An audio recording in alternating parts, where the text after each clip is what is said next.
Saludos con todas y con todos. Daniel Chandler, en su introducción a la semiótica, titula el capítulo 4 Desafiando lo literal.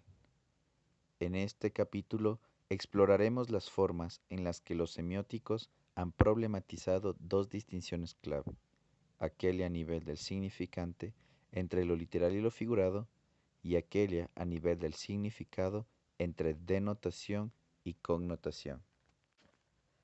Terence Hawkes nos dice que el lenguaje figurado es el lenguaje que no quiere decir lo que dice, a diferencia del lenguaje literal que al menos pretende ser o pretende que se le tome de manera exclusivamente denotativa.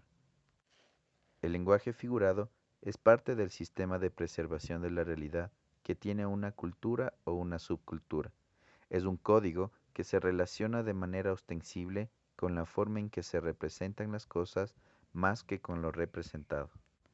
El lenguaje literal es un lenguaje sometido a unas reglas fijas de formación de expresiones y significados.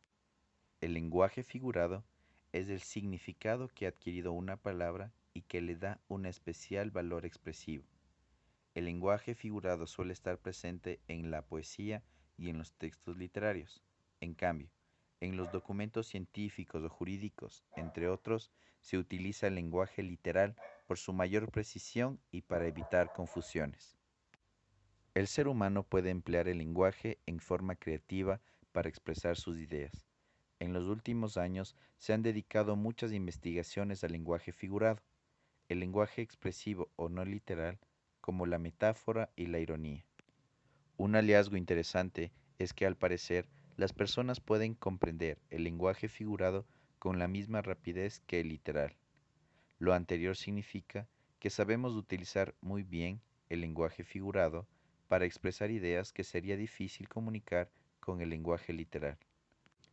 En conclusión, el lenguaje figurado no es más que un ejemplo de la relación tan flexible que existe entre el pensamiento y el lenguaje. Lo que hemos dicho sobre el relativismo lingüístico exagera un poco la relación entre el lenguaje y el pensamiento. No obstante, también dijimos que el lenguaje está estrechamente relacionado con la expresión y la comprensión de las ideas. El lenguaje las refleja y las organiza, cambia a medida que se modifica nuestra forma de pensar y en cierto modo influye en lo que pensamos y recordamos mejor. Más aún, el ser humano sabe explotar el lenguaje figurado para expresar una gama extraordinaria de ideas y emociones. En conclusión, en todos los aspectos del lenguaje interviene de manera importante el pensamiento. Nuestra exposición continúa a figuras retóricas, pero también nuestro uso continuo de ellas. Sostiene sutilmente nuestro acuerdo tácito de los supuestos compartidos en nuestra sociedad. El uso de las figuras retóricas es inevitable. Las figuras retóricas nos permiten ver una cosa bajo la forma de otra. Una figura retórica, como la metáfora, puede verse como un nuevo signo formado a partir del significante de un signo y el significado de otro. El significante representa así un significado diferente. El nuevo significado reemplaza al significado común. Un tropo es la sustitución de una expresión por otra cuyo sentido es figurado. El tropo es el cambio de dirección de una expresión que se desvía de su contenido original para adoptar otro contenido. La teoría tropológica hace un uso filosófico de tropos para usarlos como figuraciones de teorías sociales y para la comprensión de los textos históricos. El pionero en este aspecto fue Giambattista Vico, y siguiendo su estela, el filósofo de la historia Hayden White, en su libro Metahistoria, advirtió la conexión de tropos y teorías histórico-sociológicas. Así, la metonimia sería la clave del método de Marx, la sinécdota para Hegel, la metáfora para Nietzsche y la ironía para Benedetto Croce.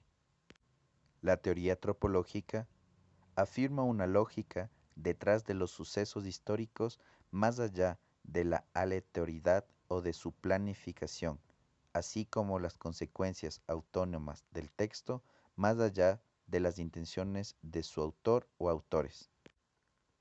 La metáfora es el desplazamiento de significado entre dos términos con una finalidad estética. Su estudio se remonta a la poética y la retórica de Aristóteles. La metáfora consiste en un tipo de analogía o asociación entre elementos que comparten alguna similitud de significado para sustituir a una por el otro en una misma estructura. Una metáfora expone dos cosas en conjunto que permiten la sugerencia a compararse e interpretarse como un solo concepto. Se encuentra básicamente en todos los campos del conocimiento, puesto que responde a convenciones semánticas dadas por una cultura, que están implícitas en el lenguaje. En la retórica general, metáfora es una modificación del sentido de elementos no lingüísticos que se comparan. Los semas o unidades mínimas de significación comunes entre dos signos entran en contacto. Consideran a la metáfora un símbolo, por lo cual implica una correlación entre la imagen y la cultura, una visión semiótica. La metonimia o transnominación es un fenómeno de cambio semántico por el cual se designa una cosa o idea con el nombre de otra, sirviéndose de alguna relación semántica existente entre ambos. Son casos frecuentes las relaciones semánticas del tipo causa-efecto, de sucesión o de tiempo o de todo parte. Roman Jakobson ha realizado una clara y concisa explicación de las relaciones entre metonimias y metáforas, guiándose por las consideraciones estructuralistas de Saussure. Retornando a la índole semiótica de la metonimia, cabe decir que las principales modalidades de metonimia se dan según la relación de los términos en juego, por ejemplo, de continente a contenido, de materia a objeto, del lugar, de procedencia, de lo abstracto a lo concreto y del signo a la cosa significada o viceversa. Usando una terminología típica de la semiótica, puede decirse que la metonimia es el desplazamiento de algún significado desde un significante hacia otro significante que le es en algo próximo. La sinécdote, en cambio, es un tropo en el cual una parte de algo es usada para representar el todo. El todo es usado por una parte. La especie es usada por el género es usado por la especie. El material de que algo está hecho es usado por la cosa. La sinécdote es una licencia retórica mediante la cual se expresa la parte por el todo. Es una de las maneras más comunes de caracterizar un personaje ficticio. Frecuentemente, alguien es constantemente descrito por una sola parte o característica del cuerpo, como los ojos, que vienen a representar a la persona. La ironía es la figura literaria mediante la cual se da a entender lo contrario de lo que se dice. También se aplica el término cuando una expresión o situación parece incongruente o tiene una intención que va más allá del significado más simple o evidente de las palabras o acciones. La ironía a menudo requiere de un bagaje cultural que debe tenerse en cuenta y como una forma de hablar de una lengua determinada. La ironía a veces no puede ser perfectamente traducida. Una acepción con un segundo significado fácil de entender para un estadounidense proveniente del este puede ser extraña para un canadiense australiano o incluso estadounidense del oeste. Intentar una traducción literal de la expresión irónica a otro idioma a menudo lleva el concepto hacia lo incoherente. Más allá, el uso de la ironía verbal puede también relacionarse con pautas no literales como el tono de la voz o la postura. Toda cultura incorpora su propia manera de metáfora lingüística y expresiones verbales. En tales casos, la traducción requiere un cuidado extra y además una explicación de la metáfora misma. Ahora bien, a nivel del significado, La connotación se define comúnmente en oposición a la denotación. Partiendo de la estructura binaria del signo lingüístico de Saussure, entre significante y significado, se puede definir la denotación como la relación entre significante y significado, que es válida para todos aquellos individuos que emplean una lengua determinada. La fijación de un signo como producto de una fuerte convencionalización ocupa un lugar privilegiado en la organización del lenguaje y la denotación se puede considerar como un número de atributos semánticos ordenados jerárquicamente que son fijados en un diccionario. Según Barthes, se constituye la connotación como elemento semiótico en base a un sistema primario de denotación, formando la connotación el sistema secundario que tiene un estatus parásito. Así, pasa el signo denotativo constituido por la relación expresión, significante, contenido, significado, a ser el significante de la connotación que a su vez es constituida por un significante y un significado. El significante de la connotación lo denomina Barthes connotador y es constituido por signos, significante más significado, del sistema denotado. Un ejemplo sería el significante toro, que tiene como denotador el significado vacuno masculino y que puede ser la base de un significante connotador de un significado connativo. Por ejemplo, de fecundidad o de Zeus, transformado en toro que rapta a Europa. Lo mismo vale para la relación denotativa connotativa de Europa. Por una parte denomina Europa un punto geográfico y por otra parte de un mitologema.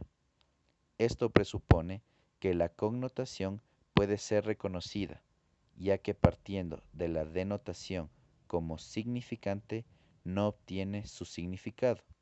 Debe cumplir con una serie de condiciones que no son solamente de naturaleza lingüística, como por ejemplo estar integrada dentro de un sistema y dentro de éste haber alcanzado un grado de convencionalización, habitualidad, que le permita al lector el reconocer la connotación como tal. En el caso del significante toro, el sistema connotado es la mitológica greco-latina. La determinación de la connotación es una de las tareas más arduas dentro de la semiótica. En nuestro ejemplo taurino es relativamente fácil el reconocerla y reconstruirla, mas en un gran número de casos, especialmente en aquellos donde aparecen nuevas connotaciones, es enorme la incongruencia entre el sistema denotado y el connotado. Por esto será necesario abanderar el campo estrictamente lingüístico y pasar a considerar el campo cultural general, mas dentro de una semiótica que controle y delimite y especifique claramente las series para evitar un desborde que obligue al científico literario a transformarse en historiador, filósofo, biólogo, etc., lo cual contribuiría a provocar confusiones y no a aclarar los problemas tratados. Seguramente será posible en el futuro el reconstruir las connotaciones en forma exacta, una tarea que podrá ser resuelta solamente en un marco vasto como la semiótica cultural, es decir, a un sistema de nivel superdisciplinario y no interdisciplinario. Para ECO, por ejemplo, es la connotación la totalidad de las unidades culturales, las cuales son utilizadas por definir intencional del significante. La connotación es por esto la suma de todas las unidades culturales que el significante pueda traer institucionalmente a la memoria del recipiente. El poder activar una o más connotaciones no es resultado de procesos psíquicos o asociativos, ya que estos son arbitrarios y muchas veces inexplicables, sino que la activación se produce dentro de un sistema cultural donde la connotación está convencionalizada o institucionalizada y por esto puede ser reconocida y fijada. Muchas gracias.